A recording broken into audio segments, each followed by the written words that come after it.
Những lời của Phùng Thiệu Phong đã hé lộ sự thật đằng sau cuộc ly hôn kéo dài 5 năm của họ. Tính cách của cả hai hoàn toàn trái ngược nhau, khiến họ khó có thể hòa hợp. Vào tháng 4 năm 2026, bộ phim truyền hình Khát vọng trái tim trở nên nổi tiếng với Phùng Thiệu Phong thủ vai Si Duyen, một hướng dẫn viên du lịch kém may mắn.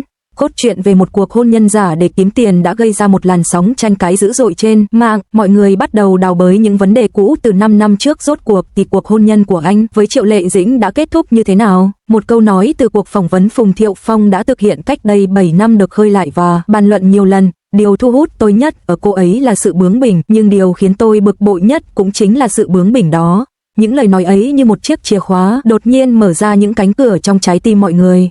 5 năm sau khi ly hôn, Triệu Lệ Dĩnh xuất hiện trên trang bìa tạp chí Elle lần thứ 3 và bộ phim truyền hình mới của cô đạt tỷ lệ người xem hơn 2,77%, trong khi Phong Thiếu Phong chỉ có chưa đến 10 phút xuất hiện trên màn ảnh trong Ngựa Chân Vịt 3. Sự tương phản rõ rệt này đã gây ra một cuộc tranh luận sôi nổi trên mạng, trở thành xu hướng trên mạng xã hội. Liệu một người phụ nữ quá mạnh mẽ có thực sự không phù hợp với hôn nhân?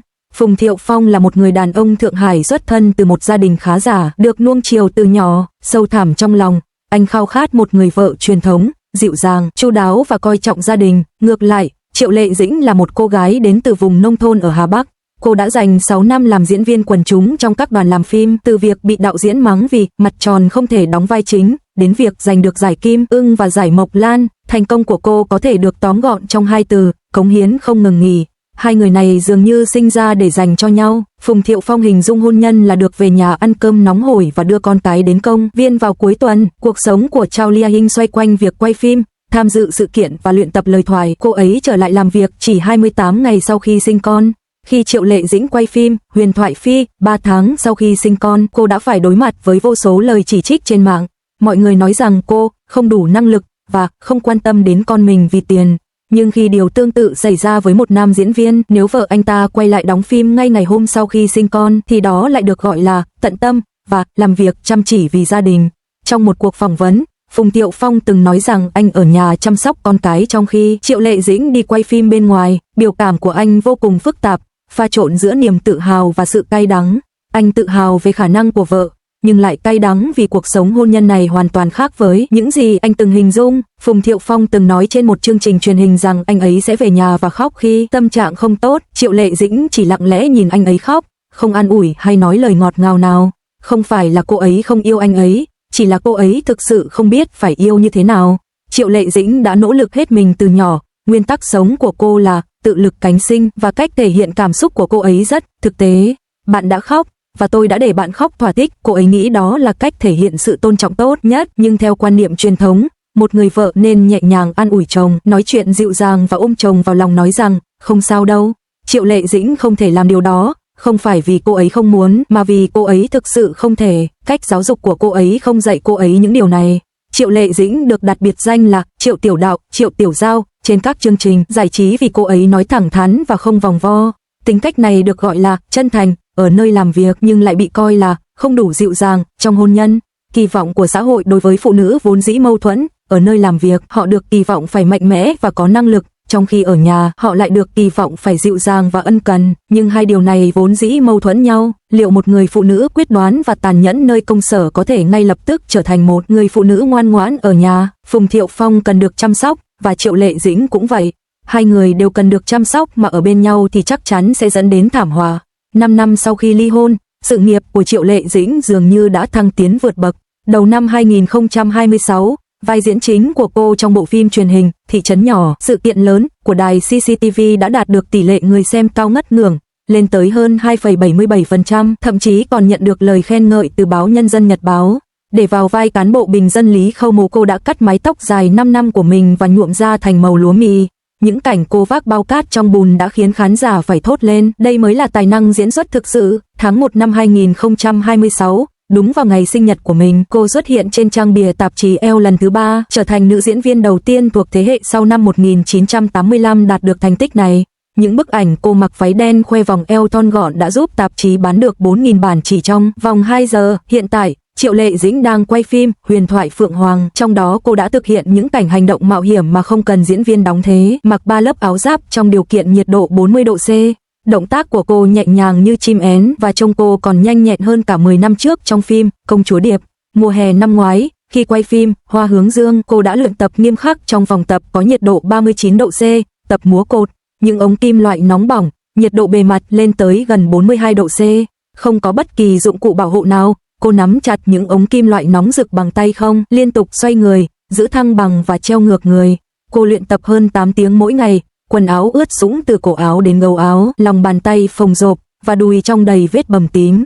Cảnh quay này được tập luyện trong 72 ngày, nhưng cuối cùng không một cảnh nào được đưa vào bản phim cuối cùng. Còn về Phùng Thiệu Phong, anh ấy không gây được nhiều tiếng vang trong những năm sau khi ly hôn.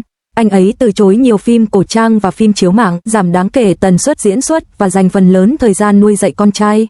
Giới săn ảnh thường xuyên chụp ảnh anh ấy đưa đón con đến trường tiểu học ở Thượng Hải, bất kể trời mưa hay nắng. Trong dịp Tết Nguyên đán năm 2026, bộ phim Pegasus 3 do anh đóng chính đã thu về hơn 1 tỷ nhân dân tệ chỉ trong 2 ngày và vượt mốc 2 tỷ nhân dân tệ vào ngày 21 tháng 2.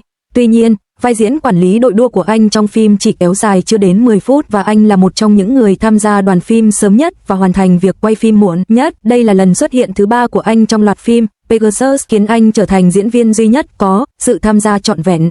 Trong phim Khát vọng trái tim, Phùng Thiệu Phong vào vai Si Duan, một hướng dẫn viên du lịch kém may mắn, gia đình anh đang gặp khó khăn. Cảnh đầu tiên của anh là cuộc hội ngộ với mối tình đầu. Mặc dù cuộc hội ngộ sau một thời gian dài xa cách thường tràn ngập nước mắt, anh lại ngay lập tức rơi vào tình huống khó xử. Cuộc gặp gỡ của họ bắt nguồn từ một giao dịch. Gu Chi Nhiêu, do Tòng Yao tủ vai, muốn mua một căn hộ thứ hai ở Thượng Hải. Vì đã sở hữu một căn hộ nên cô không còn đủ điều kiện mua thêm. Vì vậy cô lên kế hoạch kết hôn giả để có được hạn ngạch mua nhà. Thật bất ngờ, người mà anh ta bị ép cưới lại là Si Duan, do Phùng Thiệu Phong thủ vai. Si Duan từng là con trai của một gia đình giàu có, nhưng do những bất hạnh của gia đình và bệnh tật của mẹ, anh đã phải sống một cuộc đời rất khó khăn trong nhiều năm. Gần đây, Triệu Lệ Dĩnh đã kiện 4 người tung tin đồn thất thiệt về cô và vụ án sắp được đưa ra xét xử. Truyền thông đưa tin cô đã nộp thêm 4 đơn kiện mới, tất cả đều liên quan đến tranh chấp về tội phỉ báng. Mặc dù gần đây cô ấy đã công bố một bộ phim truyền hình mới và rất bận rộn, quá trình khởi kiện và thu thập bằng chứng rất rắc rối, nhưng cô ấy không hề lùi bước. Nhìn lại những kinh nghiệm trước đây, Triệu Lệ Dĩnh đã từng xử lý các vụ kiện phỉ báng tương tự và đều thắng kiện. Có lần, một kẻ thù ghét đã thua kiện và bị buộc phải bồi thường hơn 80.000 nhân dân tệ. Trong một cuộc phỏng vấn, Phùng Thiệu Phong cho biết cảnh phim để lại ấn tượng sâu sắc nhất đối với anh là cuộc hội ngộ giữa Si Duan và Gu Chi Nhiêu. Cảnh phim đã phá vỡ khuôn mẫu tình yêu đầu tiên của anh. Khi quay phim, anh đã đặt mình vào vai diễn và có thể hiểu được tâm trạng của Si Duan. Những người tưởng chừng sẽ không bao giờ gặp lại nhau bỗng dưng tái ngộ trong một tình huống khó xử như vậy. Vì hoàn toàn nhập tâm vào vai diễn trong suốt quá trình quay phim, anh thừa nhận mình dễ dàng gắn bó về mặt cảm xúc với nhân vật.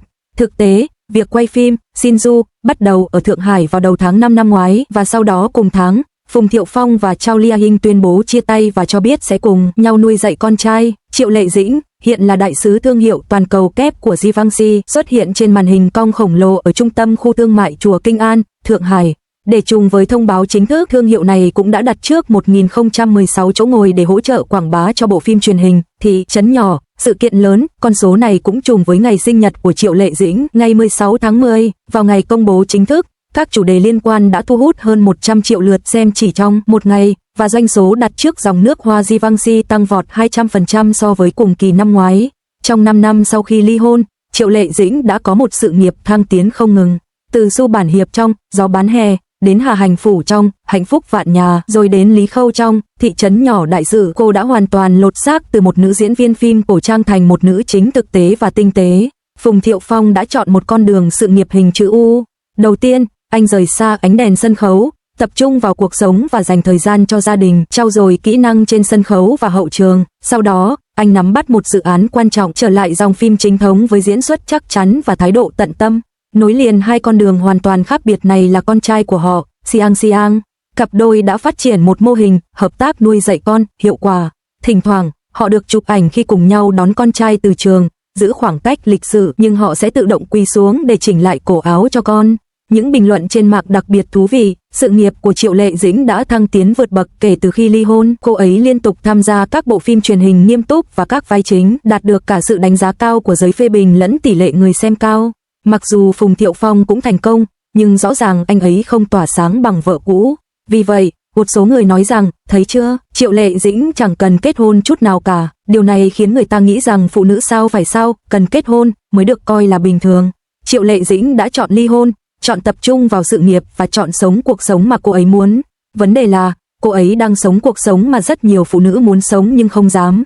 Đó là lý do tại sao một số người chỉ trích cô ấy, một số người nói rằng cô ấy không phải là một người vợ tốt và một số người nói rằng cô ấy quá độc đoán để giữ chồng. Chúng tôi vẫn chúc hai người này mọi điều tốt đẹp, dù họ còn kết hôn hay đã ly thân, họ vẫn giữ gìn phẩm giá của nhau. Điều này còn tốt hơn nhiều cặp vợ chồng cũ trong ngành giải trí.